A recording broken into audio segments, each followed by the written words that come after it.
Most jokes are forgotten within minutes, but for one single dad in rural Tennessee, a small joke he made at sunset would change his entire life by sunrise. He wasn't trying to impress anyone. He wasn't flirting. He was just being kind to a tired traveler standing on his porch with a broken suitcase and a lost expression.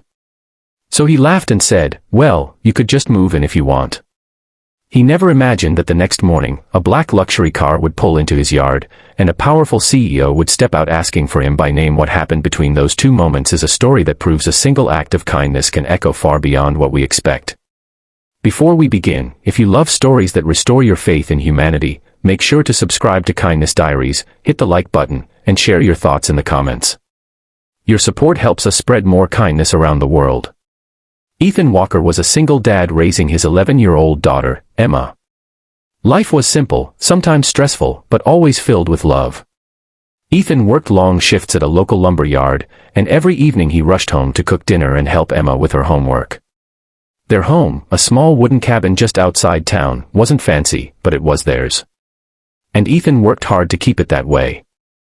One late afternoon, as the sky turned orange and the cicadas began humming, Ethan heard a soft knock at the door. On his front step stood a young woman in her late 20s, carrying a small rolling suitcase that looked like it had survived a war.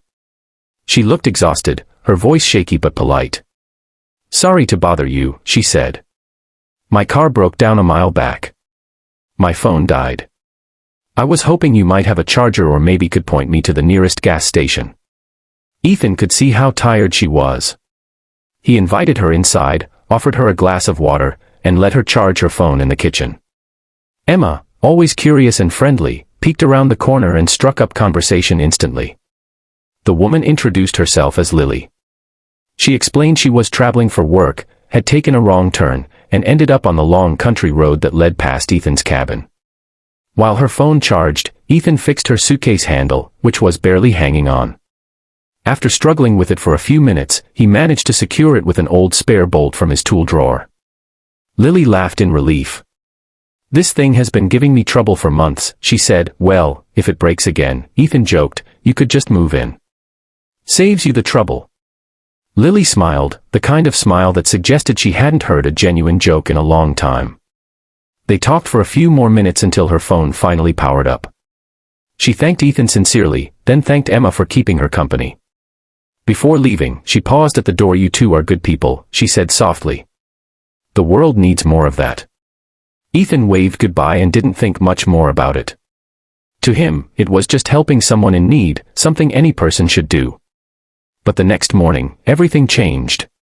Just after sunrise, while Ethan was pouring cereal for Emma, he heard the deep rumble of an engine outside. He stepped onto his porch to see a sleek black SUV pulling up. Out stepped a tall man in a suit, far too expensive looking for their little rural road. He walked straight toward Ethan. "Are you Ethan Walker?" the man asked.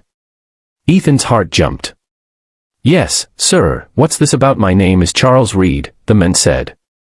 "I'm the CEO of Reed Technologies." Ethan blinked. Reed Technologies was huge. One of the biggest tech companies in the country. Why would a CEO be at his home? Before Ethan could ask, Charles continued, "You met someone last night. A woman named Lily." Ethan nodded, suddenly worried something had happened to her. Charles smiled gently.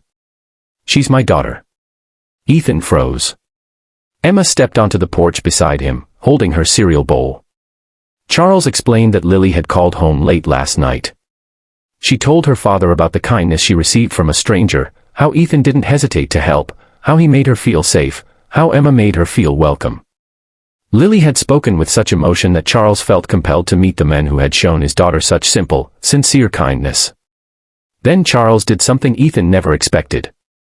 He handed Ethan a sealed envelope. "I don't repay kindness with money," he said. "But I believe in creating opportunities. My company is expanding a new division in this county. We're looking for local managers, people with character, not just experience." Ethan stared at him in disbelief. "I don't have a college degree," he admitted. "I don't care," Charles replied. "I care about heart. My daughter said you have plenty of that." Inside the envelope was an invitation, a formal offer to interview for a full-time, well-paid position with training provided. Emma gasped and grabbed her dad's arm. Ethan's eyes filled with tears, something he rarely allowed himself. "Why me?" he whispered. Charles placed a hand on his shoulder. "Because you reminded my daughter, and me, that kindness still exists in this world." Over the next few weeks, Ethan completed the interview process. He felt nervous, overwhelmed, and unqualified, but he also felt hopeful. And every step of the way, Emma cheered him on. A month later, Ethan stood outside the same cabin where he once joked with a stranger, holding a letter that confirmed he had been hired. His salary tripled. He could finally give Emma the stability she deserved. They celebrated with a small dinner at the local diner, holding hands across the table, grateful for how life can twist in ways we never expect. And Lily. She visited again, this time with her repaired suitcase and a bright smile. She hugged Ethan and Emma like they were old friends. "You changed my day," she said.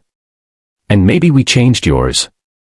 Sometimes kindness doesn't return to us the same way we give it.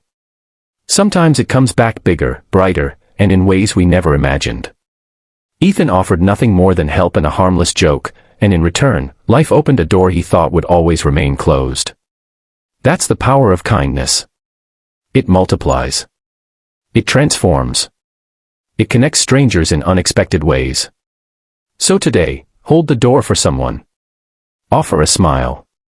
Help a stranger. Because you never know whose life you might touch, or how your own life might change because of it.